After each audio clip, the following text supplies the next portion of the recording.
오늘 함께 보실 말씀은 마태복음 4장 20절에서 24절의 말씀입니다. 우리 함께 읽도록 하겠습니다. 우리 조상들은 이 산에서 예배하였는데 당신들의 말은 예배할 곳이 예루살렘에 있다 하더이다. 예수께서 이르시되 여자여 내 말을 믿으라.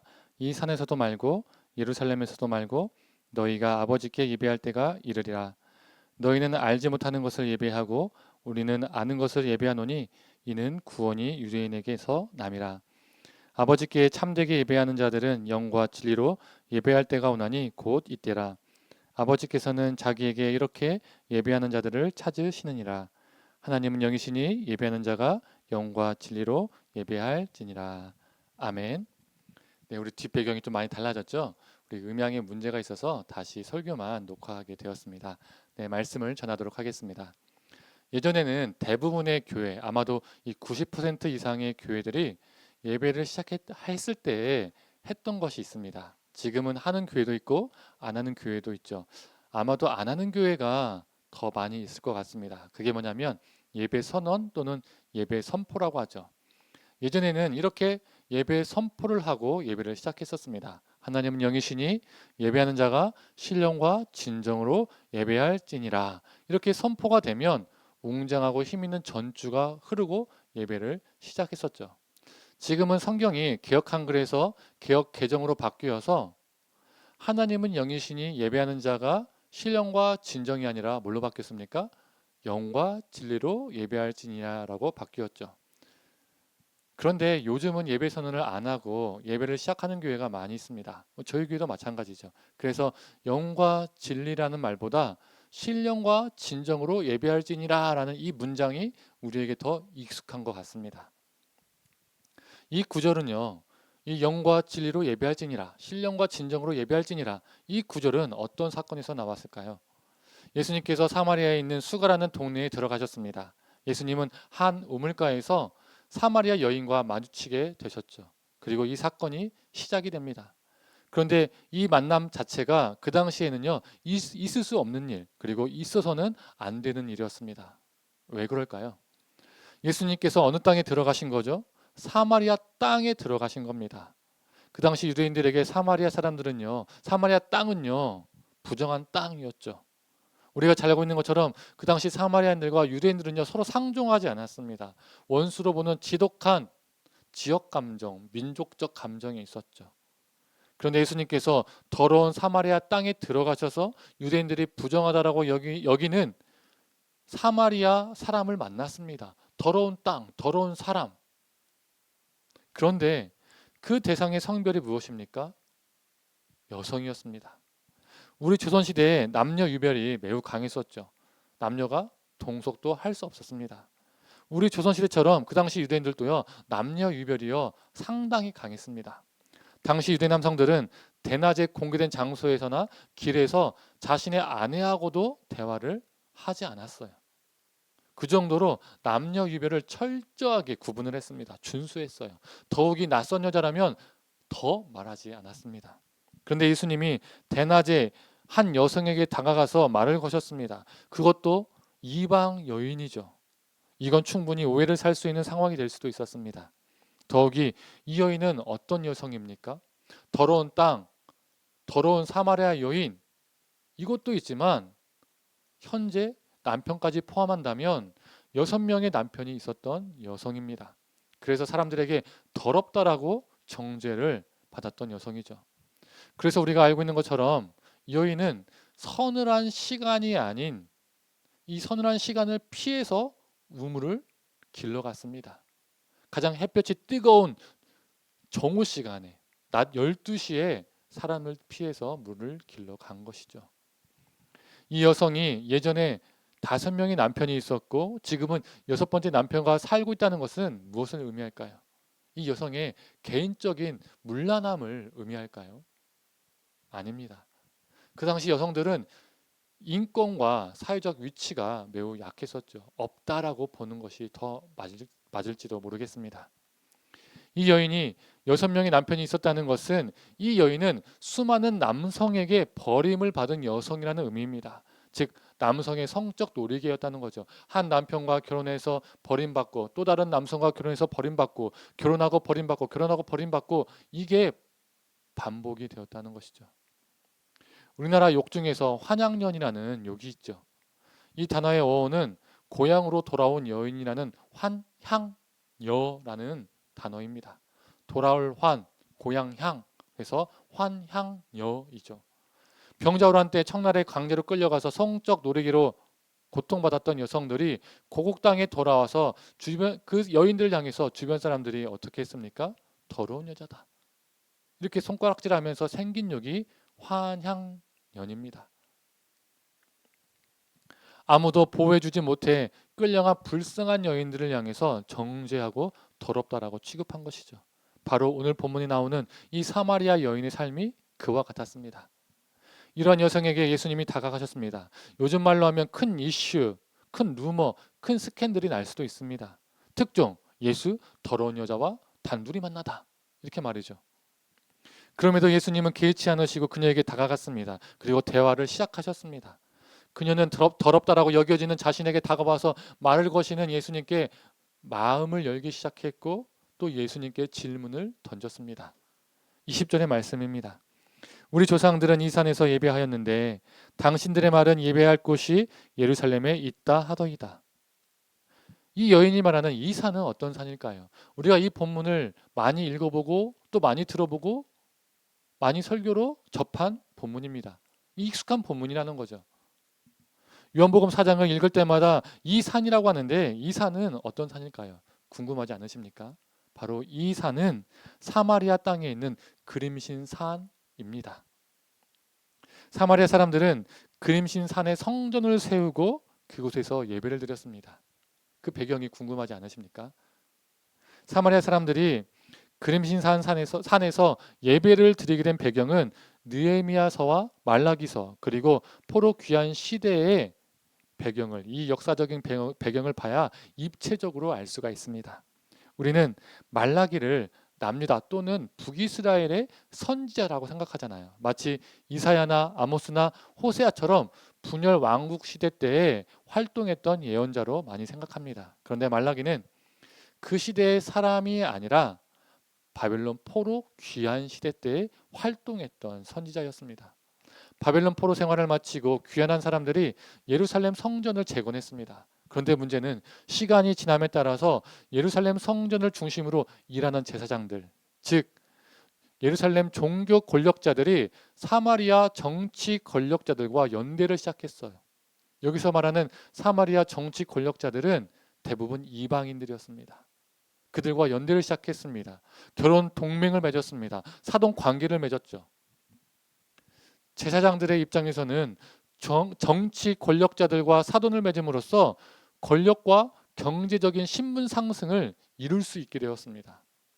또한 정치 권력자들의 입장에서는 제사장들과 사돈을 맺음으로써 종교적 힘을 얻게 되었죠. 그래서 자신들의 일을 신앙의 이름으로 하나님의 이름으로 정당화, 합리화 시킬 수 있게 되었습니다. 이런 거예요. 정치 권력자들이 무슨 일을 할 때마다 사노인 이 제사장들이 이게 하나님이 원하시는 일이다. 하나님이 그렇게 하라고 말씀하셨다라고 말해주면 끝나는 거예요. 성전을 중심으로 이렇게 카르텔이 형성되었습니다. 이렇게 사돈관계를 형성하면서 서로의 부와 힘을 강화시켜줬어요. 나쁜 쪽으로 윈윈한 것이죠. 대표적인 예가 제사장들이 사돈에게 성전의 11조 관리를 넘겼습니다. 느헤미야서를 보면 어떻습니까? 도비아가 창고에서 일을 했다는 내용이 나오죠. 이게 바로 그가 일한 창고가 11조 헌금 창고였습니다. 그들은 레위인들에게 11조를 나누어 주는 것이 아니라 자신들이 착복하고 전횡을 했습니다. 종교 권력자들과 정치 권력자들이 11조를 착복하니까 레위인들이 어떻게 될까요? 레위인들은 11조로 백성들이 낸 11조로 생활을 했잖아요.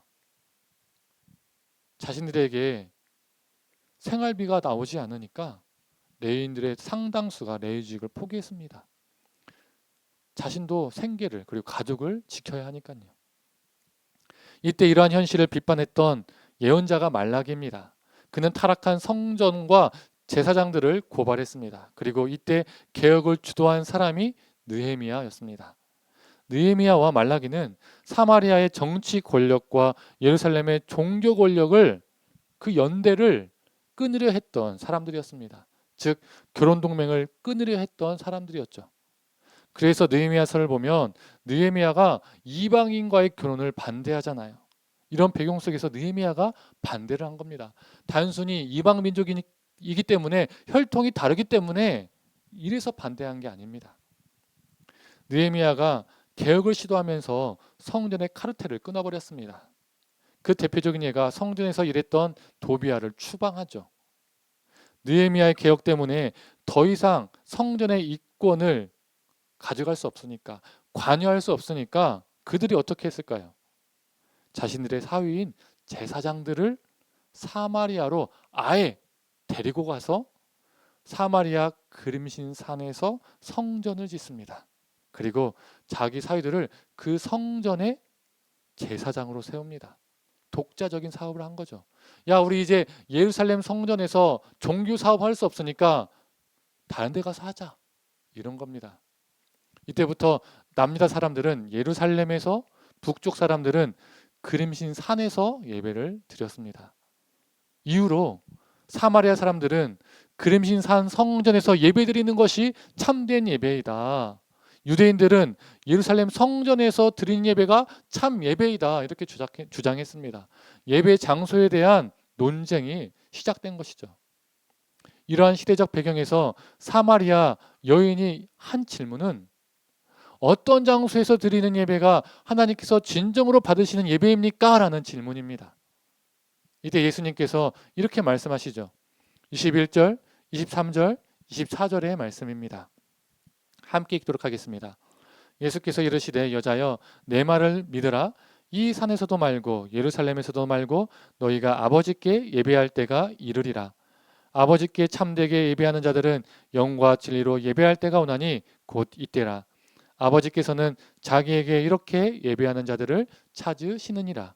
하나님은 영이시니 예배하는 자가 영과 진리로 예배할지니라.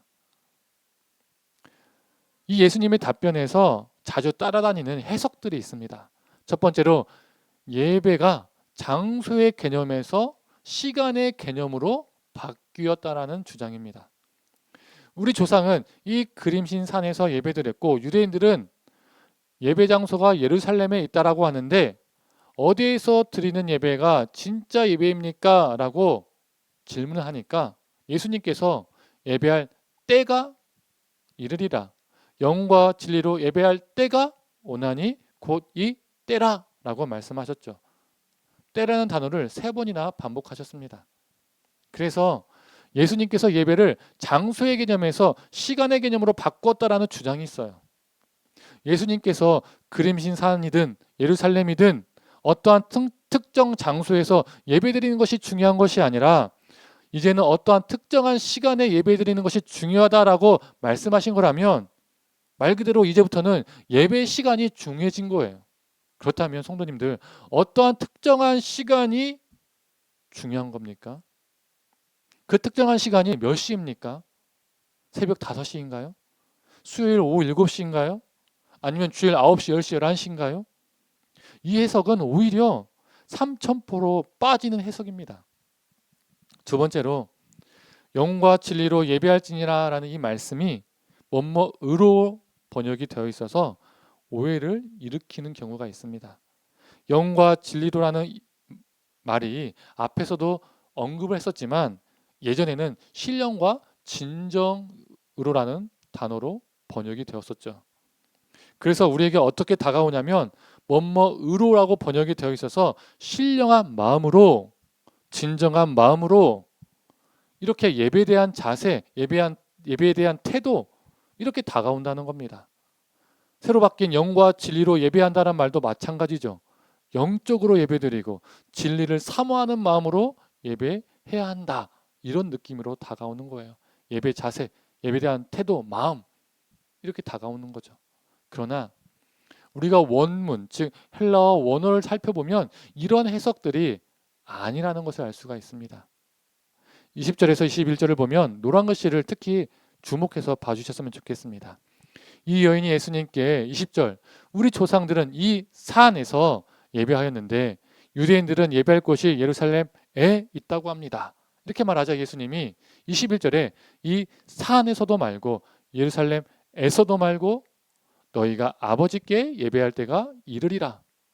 이 산에서 예루살렘에서라고 할 때에서는 우리말로 장소를 나타내는 조사죠. 그런데 이 에서는 헬라어로 엔이라는 장소 전치사입니다. 이 엔이란 단어가요, 영어 단어 인과 같아요. 인. 즉, 이 여인은 이 산 안에서, 즉 그림신산 안에서 드리는 게 진짜 예배냐, 예루살렘 안에서 드리는 게 진짜 예배냐, 이렇게 장소의 의미에서 물어본 것이고, 이 질문에 예수님은 이 산 안에서도 아니고 예루살렘 안에서도 아니고 영과 진리로 예배해야 한다라고 말씀하셨습니다. 그렇다면 성도님들, 영과 진리로 예배한다라고 할 때 뭐뭐로라고 되어 있잖아요. 영과 진리로. 이 뭐뭐로라는 단어가 헬라어로 무엇인지 아십니까? 이때도요, 헬라어 전치사 n입니다. 우리 한글 번역에서는 뭐뭐로라고 번역되어 있고 또 위에는 뭐뭐에서라고 번역되어서 서로 다른 단어인 것 같은데 헬라어로는요 완전히 똑같은 단어 n입니다. 뭐뭐로 번역되어서 앞에서 언급했던 것처럼 어떠한 자세나 수단의 의미로 다가오는데 그게 아니라는 거죠. 이 여인은 장소 전치사 n으로 물었고 예수님께서도 장소 전치사 n으로 답을 하셨어요. 즉 여인의 질문과 예수님의 답변이요 대꾸를 이루는 거예요. 상응하는 거예요. 이 여인이 이 산 안에서 드리는 게 맞냐, 예루살렘 안에서 드리는 게 맞냐라고 물을 때 예수님은 두 장소 다 아니다. 이제는 영 안에서, 진리 안에서 예배하는 자를 하나님이 찾으신다라는 말씀을 하셨어요. 그렇다면 영 안에서 이것은 무슨 의미일까요? 영은 헬라어로요 푸뉴마입니다. 이 푸뉴마는 성령을 가리킬 때 사용되는 단어입니다. 영 안에서는 성령 안에서를 의미합니다. 그리고 진리 안에서는 무슨 의미일까요? 진리는 헬라어로 알레테이아라는 단어입니다. 요한복음에 25번이 나옵니다. 오늘 본문도 요한복음의 말씀이죠. 요한복음에서 이 단어가 누구를 가리킬 때 사용될까요? 바로 예수님입니다. 대표적인 구절이 요한복음 14장 6절의 말씀입니다. 다 많이 들어보신 구절입니다. 내가 곧 길이요 진리요 생명이니라. 예수님께서 내가 진리다라고 말씀하시죠. 그 진리가 헬라어로 알레테리아입니다. 즉 영과 진리로 예배한다는 것은 성령 안에서 예수 안에서 예배한다는 의미입니다. 하나님은 영이시니 예배하는 자가 영과 진리로 예배할지니라는 이 말씀은 하나님은 영이시기 때문에 인간이 정한 어떠한 특정한 장소에 매지 않으신다는 거예요. 그림신 산에서도 매지 않으신다는 거예요. 예루살렘 안에서도 매지 않으신다는 거예요. 그래서 어떠한 장소 안에서 예배하는 것이 중요한 것이 아니라 성령 안에서 예수 안에서 예배하는 것이 중요하고 그 예배만을 하나님이 받으신다는 의미입니다. 우리 사람은 어떻습니까? 장소를 매우 중요시 여기죠. 교회 안에서 교회라고 불리우는 그 건물 안에서 예배를 드려야 그게 예배가 되고 본 교회에서 예배 드려야 그게 예배고 하나님이 기뻐하신다라고 생각을 합니다. 성도님들, 성령 안에서 예수 안에서 예배한다는 것은 무엇일까요? 내가 성령 안에서 살아간다면 그 모든 삶이 예배라는 거예요. 내가 예수 안에서 살아간다면 그 모든 삶이 예배라는 겁니다. 인간이 정한 장소 안에서만 드리는 예배만이 예배가 아니라는 거예요. 그리고 예배할 때가 이르니라. 영과 진리로 예배할 때가 오나니 곧 이때라는 이 말씀은 이제 시대가 변했다는 겁니다. 예수님을 통해서 예배의 패러다임이 바뀌었다는 의미입니다. 물리적인 장소 안에서 유치적인 장소 안에서 예배드리는 것에 목숨 거는 시대는 끝났다는 거예요. 인간이 정한 특정한 장소 안에서 예배하는 것만이 예배라고 생각하는 그 시대는 막을 내렸다는 겁니다. 물리적인 장소가 아니라 성령 안에서 예수 안에서 예배드리는 시대, 그때가 도래했다는 의미입니다. 그래서 우리 하나님이 찾으시는 예배자는 어떤 예배자입니까? 하나님이 인정하시는 참 예배자는 어떠한 예배자입니까? 우리가 일상을 살아갈 때 성령 안에서 예수 안에서 거룩하게 살아가는 자가 참 예배자이고 하나님이 찾으시는 예배자입니다. 그래서 그림신산 성전에 가서 예루살렘 성전에 가서 그 장소 안에서 열심히 그리고 수없이 예배하면 하나님이 기뻐하실 거야. 그게 하나님이 찾으시는 예배자야 라고 생각하는 것은요, 착각이라는 뜻입니다. 우리 하나님은 예배자의 존재, 즉 예배자의 삶을 먼저 보시고 그가 드리는 예배를 받으실지 말지를 판단하십니다. 무조건 예배 드리러 왔다고 해서 그 예배를 받으시는 게 아니에요. 이방신들은 예배자의 존재, 예배자의 삶, 그거 중요치 않게 생각합니다. 보지 않아요. 막 살다가도 재물과 헌금을 많이 가져오면 좋아합니다. 수없이 예배드리면 만족하고 기뻐합니다. 그 예배를 받습니다. 그러나 우리 하나님은 그런 예배를 가증히 여기시고 받지 않으세요. 이방신과 다릅니다. 이사야, 아모스, 미가야 등 곳곳에서 다 말하고 있잖아요. 그럼에도 불구하고 이전의 가치관, 옛날 패러다임으로 사는 이들이 적지 않게 있습니다. 예수님께서 구시대적인 패러다임을 깨시고 새로운 때를 도래시키셨는데 2000년이 지난 지금에도 2000년 전에 패러다임을 가지고 고수하고 그 안에 갇혀 있는 사람들이 많이 있어요. 정해진 장소 안에서, 즉 교회라는 건물 안에서 드리는 예배만이 예배라고 생각하는 것이죠.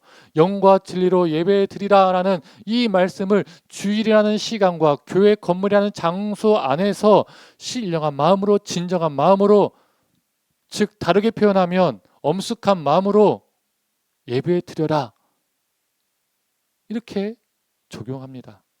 그래서 좋은 예배자, 참된 예배자 되기 위해서 수없이 예배드리고 또 예배를 드리죠. 예수님 당시 유대인들 그리고 사마리아인들과 똑같은 거예요. 때는 바뀌었는데, 시대는 변했는데 여전히 예수님 이전 시대를 살고 있는 거죠.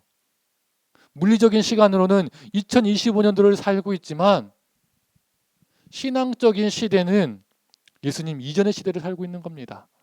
그림신산의 성전, 예루살렘 성전에 목숨 거는 것과 같죠.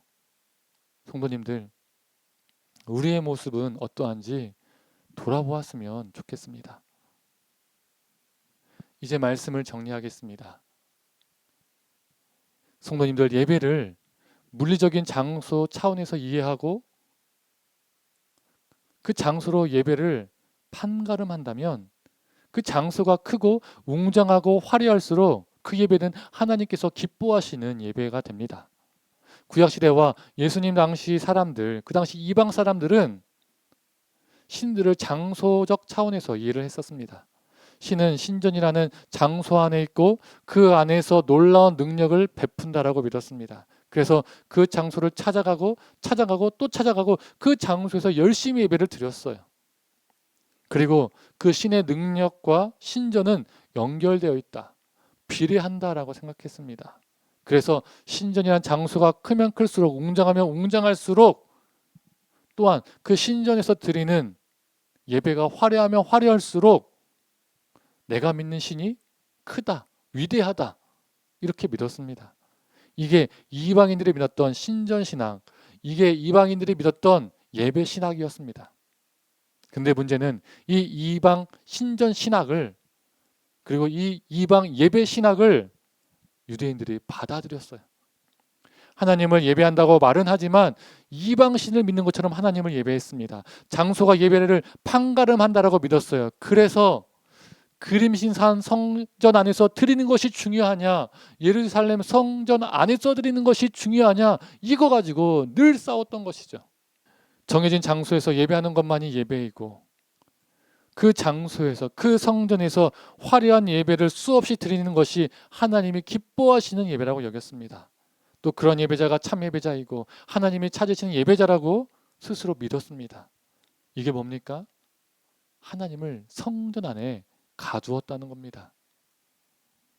그래서 사마리아 사람들은 하나님을 그림신산 성전 안에 가두었고 유대인들은 하나님을 예루살렘 성전 안에 가두려 했습니다. 이렇게 장소를 강조하면 강조할수록 그들의 삶은 하나님과 동떨어졌습니다. 왜 그렇죠? 장소를 강조하면 강조할수록 믿는 게 편해져요. 하나님은 성전 안에만 계시는 분이시니까 성전 안에서만 거룩하게 행동하면 됩니다. 거룩하게 말하면 됩니다. 일상은 무시해도 되죠. 성도님들, 2000년이 지난 지금 우리도 그들과 똑같은 과오를 범하고 있는지도 모릅니다. 예수님은 이제 시대가 변했다, 새로운 때가 왔다라고 선포하셨는데 우리는 여전히 옛 시대에 갇혀 살고 있는지도 모릅니다. 우리는 우리 하나님을 교회라는 장소에 또는 특정한 장소에 가두려 하는 것은 아닌지 돌아보았으면 좋겠습니다. 성도님들, 교회라는 장소에서 예배하는 것만이 예배가 아닙니다. 예배를 잘 기획하고 찬양팀과 악기들이 세션들이 다 갖춰져 있다라고 해서 좋은 예배가 아닙니다. 각 순서들이 아무런 차질 없이 잘 수행되었다라고 해서 그게 참 예배가 아닙니다. 오해하지 않았으면 좋겠어요. 이 말은 교회 가서 예배 드리지 마라 이런 말이 아닙니다. 이런 뜻이 아니에요. 성령 안에서, 예수 안에서 살아가는 우리의 모든 시간이, 우리의 모든 장소가 예배임을 믿습니다. 장소 안에 갇혀있는 예배자가 아니라 우리의 모든 삶 속에서 우리의 존재를 다하는 하나님이 찾으시는 예배자, 참 예배자, 영과 진리로 예수 안에서, 성령 안에서 살아가는 예배자가 되기를 간절히 축원합니다. 이 시간 함께 찬양하고 기도하겠습니다.